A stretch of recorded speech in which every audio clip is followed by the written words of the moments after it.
Hello, everyone, and welcome to the Select Generation podcast. So today I'm joined by Lynn Lashbrook. So Lynn, a little bit different podcast today. Lynn's more involved in American football, as the Americans would say, the real football. So Yeah, we'll have a chat today about kind of his perspective. Lynn's obviously very successful with his background yeah. in terms of agency, and excited to get to know you, Lynn. So yeah, Lynn, who are you? What's your story? What's your background? Well, I'll tell you my story. I'm from Kansas City, and that's the same place that I watched the late Lamar Hunt not only start the American Football League and bring the Kansas City Chiefs, but he brought soccer to America. He and Phil Anschutz in Kansas. So I'm really proud that even though I didn't like the sport growing up, I love the sport now. But that's a good story. I grew up in Kansas City, smallest guy in the largest high school. And I was a farmer, so I farmed every day that I wasn't in the city. And after high school, and after asked to be the manager, after hauling hay, I went out to Fort Hays State and walked on, and was fortunate enough to get a fumble and ended up starting 4 years. So 1970, graduated with a PE degree, phys ed, and I wanted to change the world and come back to Fort Hays. So I went to Springfield College in Massachusetts, got my master's in a year at Springfield College, the birthplace of basketball. I tell people I held the ladder for Naismith when he put up the basket. And then I went to Northern Colorado in Greeley and started subbing the day and coaching in the afternoon, taking night classes. There's no internet. And I got my degree in 2 years and driving through Hayes, and they needed somebody to teach physiology, kinesiology, adaptive PE, golf, which I never played, track and field, which I never ran. And because I had a doctorate. And so I did that, and I stayed there till 80 and had tenure. Nobody leaves tenure. And I left to go to University of Missouri as charge of academics and compliance back then as assistant athletic director. We led the Big Eight in graduation rates. 5 years there, I got the itch to be an athletic director with the Southern Illinois University, Edwardsville, Division I soccer. And that's where I got a chance with the late Lamar Hunt. Clark Hunt, the owner of the Chiefs, was playing soccer at SMU. And that was a great story to watch Lamar Hunt sit in the stands with him. And then 3 years there, I had a chance to go to the University of Alaska, Fairbanks.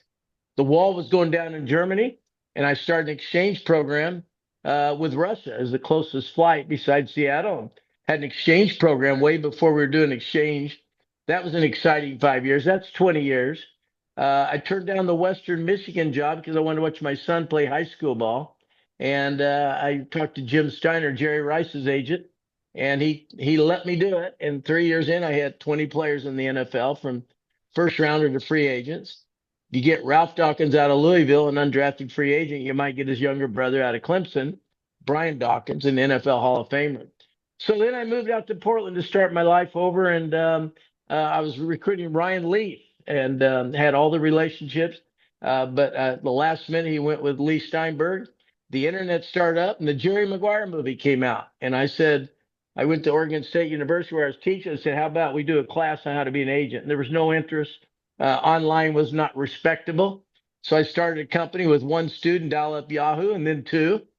And fast forward today, 30,000 alums, 164 different countries, 40 some courses, all for college credit. We have an agency, and we're trying to change the world. And with Transfer Portal and the NIL and the new settlement coming down, the globalization, my mantra is go global or go home. But giving our students a chance to work in sports with an 8 week course with a lifetime membership. We're pretty proud of what we've done. And we're starting to take on some conversations with investors because kind of back to the Air movie and Michael Jordan. I've been in Phil Knight's office, and I watched what Nike did with the shoe in the car. And I feel like we've worked really hard. All our faculty are industry leaders. None of them have a doctorate in kinesiology but me. But that's who we are. And we like to help people work in sports. And it's not about how many college degrees you have, it's about the ecosystem. And we have them do information interviews, and we have a lot of fun. But I'm proud of the diversity that we require, that we offer, and that we don't do anything special except access to opportunity democratizes diversity. My philosophy is sport is a weapon of mass construction. It's a substitute for war. And, we need sports in our world. And the growth of soccer in North America, the growth of the NFL in Europe, the cricket, the rugby, women's sports betting is part of the ecosystem, the streaming. It's a pretty exciting time. So that's my story. And I enjoy talking to people. And just as interested in your story. I'm proud of what you've done too with your agency. Awesome, Lynn. That's awesome. That's a really insightful story. So I want to talk to you because you were in kind of like the teaching background and then you went to do some compliance. What was the indicators for the shift to going and starting an agency? Was it for financial? Was it because you thought it was interesting? Yeah. Was it your passion? What was the switch from teaching and compliance to being an agent? It was very difficult to leave the athletic field because I had a lot of success. And Western Michigan, first time ever, just became the Frozen Four champion. Southern Illinois University Edwardsville was in the final 64, if I may. I had a great career. It was all literally accidental because of my son. Wanting to watch my son. No regrets. Becoming an entrepreneur and looking at higher ed with many challenges and with COVID and everything, the internet is here to stay. And I like the idea of bringing ethical people into the world of sports because you didn't play the game at that level or your dad doesn't own a team doesn't mean you can't work in sports. So my motivation as an educator is to change the world and people need an opportunity. And when you look at the diversity and the geodiversity and the students from Africa and all over Russia, I have students from Russia, etc. We need sports and it's so important. I've always been an educator, but now I turned into what we call an entrepreneur, still an agent. My favorite story, one of our former clients, Cavante Turpin, was 26 years old playing in Poland. And two guys from Monroe, Louisiana took an 8-week course. And the mother from Monroe said, "Would you help my son?" Well, there's no way you can play in the NFL at 26 playing in Poland. But he was fast. He played in the USFL for Mike Riley. And he was fast and he got MVP. And nobody gave him a chance. Mike McCarthy happened to be a Fort Hays State graduate like me. And they gave him a chance. And his first two touches were 60 or 90-yard touchdown and 60-yard. And he made the NFL, made all pro. What I see happening with the change of the NIL and transfer portal, the agent world is you have to have a relationship when they're in high school. And they have to, where are they going to go to school? And what's the NIL deal? Should I transfer? Should I stay? The agency used to be you talk to seniors from college, but now we're in a whole new world. Kids from Japan are enrolling at Stanford to play baseball. The number one draft pick at Oregon State last year was from Australia, Travis Pisana. Oregon State basketball this year had 7 players from 7 different countries with 7 different languages. We're in a 2.0 or 3.0 revolution, globalization. Soccer was way ahead of the curve with all sports, but other sports are starting not to catch up, but it's pretty exciting. Watch the MLS with 10,000 people at Arrowhead Stadium. I said that there's no way it would make it. Obviously, I was wrong, but if you look at the growth of soccer and the growth of all sports, it's pretty exciting, even in your business. But I say you have to be global.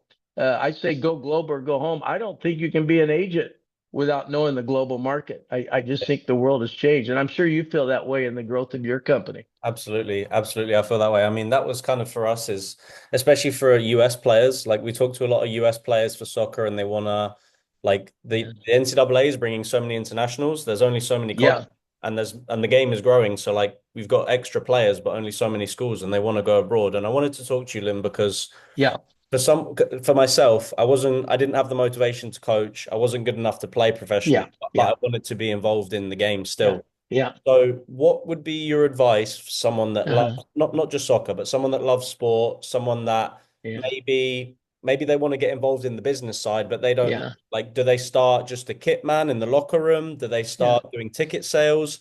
What's your yeah. advice to someone that So graduates? I love your question. The philosophy of our company is you have to have a ticket to the game to catch a foul ball. I caught 13 foul balls as a young boy, Kansas City A's, if I may. And every time I caught a foul ball, I had a ticket in my pocket. So I would never guarantee a job. That's fraudulent. But for our price point and our lifetime mentoring, just get in the ecosystem, whether it's through tickets, digital video editing, analytics, marketing, social media, sports broadcasting. You're right. It used to be only you could coach. You just every coach, and then the coach became the AD and then the general manager. There's so many ways. And to look at general manager like Howie Roseman, who never played the game, is a general manager of an NFL Super Bowl team. That's the exciting thing with analytics now. And that's why we have so many more women on the men's side too, because you don't have to have a letter jacket in order to get in the ecosystem. So I'm bragging a little bit, but we're a turnkey for our price point, lifetime membership, resume service. Once you're in our ecosystem, our secret sauce is you do informational interviews. And every time you do an information interview, you just report who you interviewed with. We send a Starbucks gift card.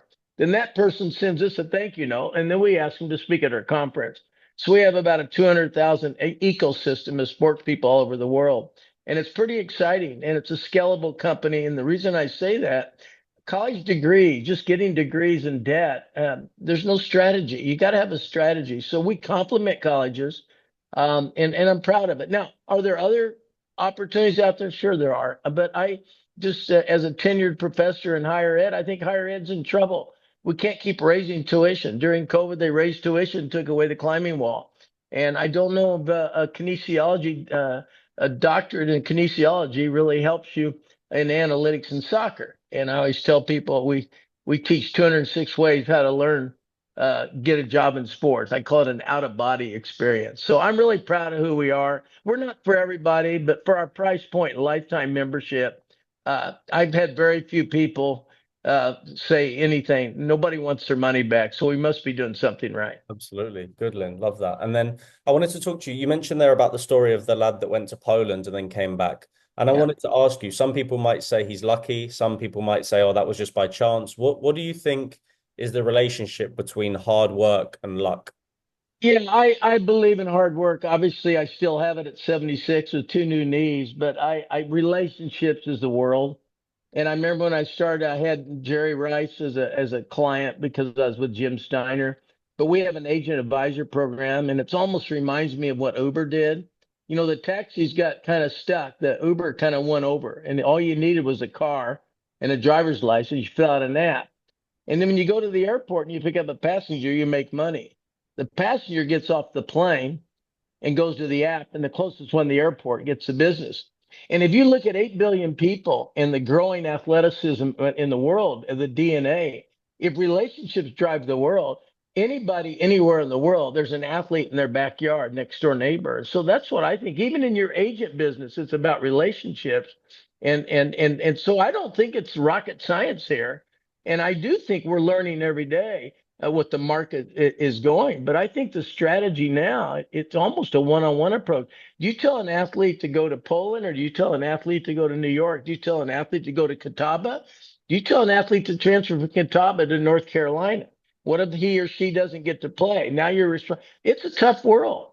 And the NIL, what's coming out, we still don't know what the settlement is, but it impacts your job because relationships drive the business. You can't sit and wait till they come out of college and then represent them. There's always somebody that's already doing an NIL deal. So our NIL course that we offer is taught by industry leaders, but the world has changed. I've never seen anything like it. And I think it's exciting. And it's $1 trillion business. It's going to be $2 trillion in our lifetime.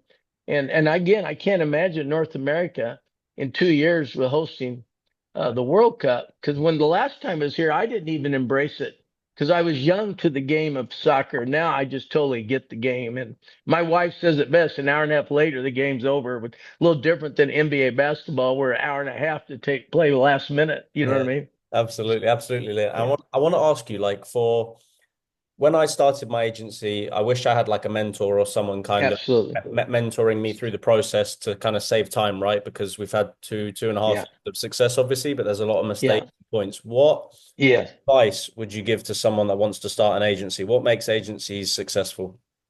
Well, you need one trusted relationship. I had to learn the business, but to pick up the phone and say we represent Jerry Rice was the credibility. What's interesting about your question and what I'm most proud of, even though we started as an agency, now we have so many other courses. But when I started the agency, I started the agent advisor program. I'm not going to ask somebody to take a course, get a certificate, and wish you good luck. So we have an incubator, and many of our agents are successful and they lead one of the top draft picks, one of our graduates. So we're an educational company, but we have an incubator and we'll co-represent, and you can leave anytime with your clients. So again, I go back to what I tried to do as an educator. What can I do for the world? I want a kid from Nigeria representing the kid from Nigeria. I don't mind a co-op with American-based agency, even in your case, but I like the idea of understanding the culture. And I also believe in lifetime. The athlete can only play a few years. What is he or she going to do the rest of their life? And who's mentoring them? And that's why I think the Uber concept versus the taxi is meeting the demands of the representation versus the big corporate agency. The more clients I had, the more diluted the relationship. So I'm trying to break down that barrier at the same time. And you understand what I'm saying because the more you stretch yourself, how do you and before you know it, who knows London better than you, but who knows Nigeria better than the guy from Nigeria? So that's kind of I'm Uberizing representation, if I may. It's kind of crazy, but that's who we are. Good, good. And then in terms of your shift from academic to Yeah. entrepreneur, what's been the biggest challenge in Yeah. your entrepreneurial journey? Great question. We're getting ready. I'm going to be my 16th university. An adjunct at University of Hawaii, Manoa. And you might say, why Hawaii? Well, it's strategic location, particularly with the Pacific, if I may, and Japan and what's going on, baseball playing in Japan, but also being an entrepreneur, you got to be so passionate about the goal. And it was difficult. I was a visionary, and I think I've turned into a visionary.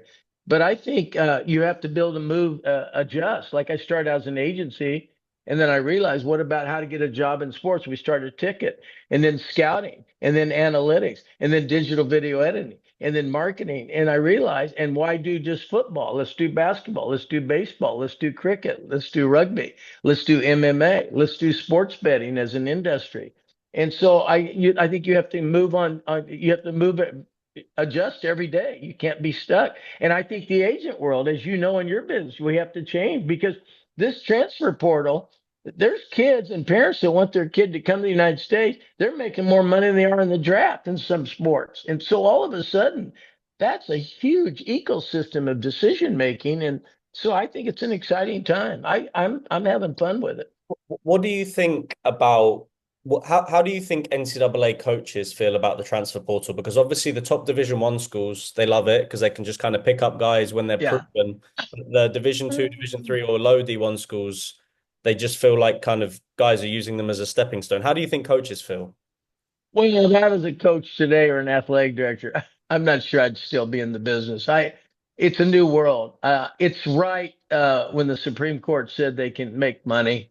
The NCAA made a big mistake, and they're lost. I don't think they'll really survive. But there's chaos now. The professional sports has some more guardrails. These transfer, but there's just no rules as we're talking about. So where does it go? I think we're in a very a dynamic time. I think college in general has some challenges, their business model. And then I think college athletics, the end of the day, like we have a commissioner, but one of my worries, and baseball has this problem without a salary cap, the product in sports is the competition, not the victory. And the beauty of the Olympics, they do limit it to birth certificates, if I may. I'm sure there's little twists and turns, but there's a chance at a little country. There were no Cinderellas this year in the basketball, for example. I don't know where it ends. I can tell you this, whatever that settlement is, it's just the beginning of lawsuits. I do anticipate the day will come. The feds will come in with a hierarchy of some rules. I think it's going to be federal.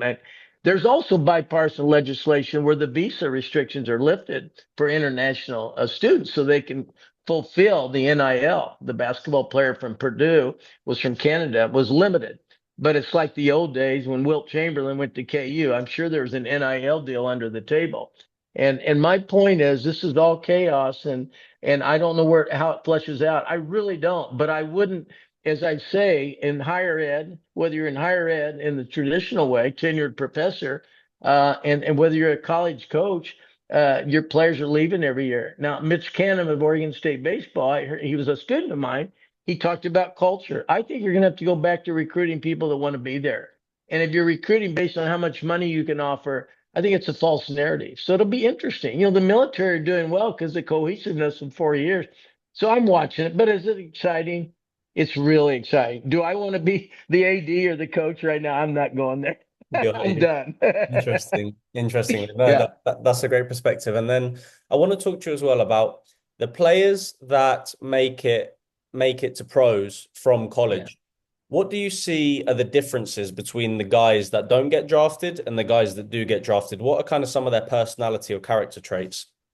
I think it's a lot of issues. I mean, we have DNA, God-given talent. That'll get you a long ways. I think having the right mentors, and I think that's what's missing. For example, if it was my son and daughter and they're making millions of dollars in college, I'm still worried about that next career.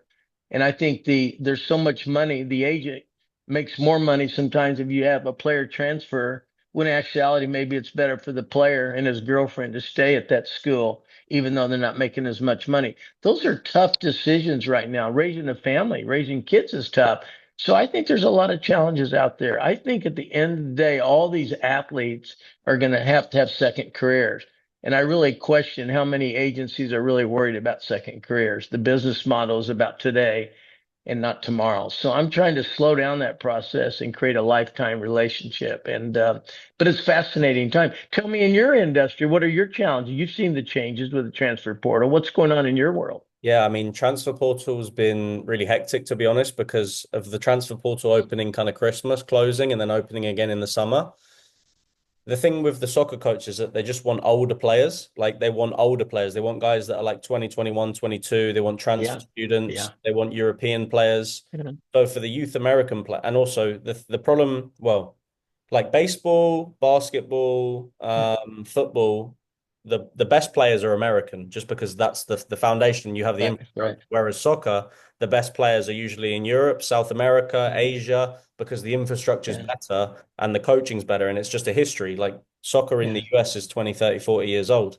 So the transfer portal's been really interesting because it's also easier for coaches to access those players because they know more about them if they're in the hmm transfer portal. hmm But I think also a lot of the players in soccer now are kind of a little bit selfish. Like they're going to kind of Division Three, Division Two to get the transfer to Division One. Whereas before, hmm at least from my experience, this is obviously my opinion, but from Yeah, my experience, the players were going to play for that college for 4 years because they wanted to be there for 4 years. And now I talk yeah. to a lot of players and they're like, I just want to go to a Division Three school as a stepping stone to a Division One school, which Right. No, you're absolutely right. I have to be honest with you. This is a good conversation if I can interview you now. I think we all have had to adjust. I mean, my old friends, it's, I miss the old days. The old days are gone and the world is changing. And it's still, I go back to relationship is the foundation. And just like online education, it's here to stay. It's not some exception out there. It's part of the day and keeping our price down and people can take an 8 week course and get a job in sports and make a lot of money versus a 4 year degree and $100,000 in debt. But the world is changing. Sports is here to stay. It's growing with all the chaos in our world, both politically and economically, and what's going on in the world. Sports is an unbelievable silo. And I always tell people, why wouldn't you want to get paid for your passion? My favorite line, I do this every week in my worldwide chat. I say, adrenalize today and monetize tomorrow. And I mean that. I want to get paid for my passion. And then I always say go global or go home. I don't think you can be in business without being global. Every day I'm reading what's going on in the world. And when you go back to the Lamar Hunt and soccer in North, he had the courage. I don't even know if soccer would be in America today. It wasn't for the late Lamar Hunt. I really don't. He invested millions of dollars and nobody would buy a franchise. But now look at it, just like the NFL globally, how they've done in London every year. People laugh when we'd go over there and do a conference. I thought they'd have a division over there, but now they're kind of enjoying just going. They went to Brazil last year. But the globalization of 8 billion people and what Netflix has done and Amazon has done, it's pretty exciting time. In a college, even Catawba, that they're recruiting internationally, and it's a new generation. It's a different world, but it's exciting. We're all making money. We're trying, and I admire it. How long have you been doing this podcast? yeah, so I've been doing the podcast for about probably 2 years now. Yeah, Recently, I moved to Miami, so I found a studio, and yeah, sometimes I do it in person. But we've had the podcast for 2 years basically just to meet. yeah, It's an easy way to meet people, talk yeah. about stories, you know? Well, make sure we get a copy of this, and we'll promote you too. We got a big footprint. I've been in Phil Knight's office. I admire Howard Schultz what he did with Starbucks, and of course I shared with you what Lamar Hunt. He started the American Football League. He actually started the name Super Bowl. His Yeah. daughter was playing with the Super Bowl, but I feel I'm at a right time and right place in my life. And when Nick said you asked about doing a podcast. I take the opportunity not to blow my horn as much as I enjoy meeting new people, and I admire you for reaching out because and let me know what I can do for you because we're all in this together. There's a lot of money to be made for everybody. Absolutely. I appreciate that, Lynn. I'll stop the recording now. Thank you so much for Thank the you. episode. Great Yeah, chat. thank you.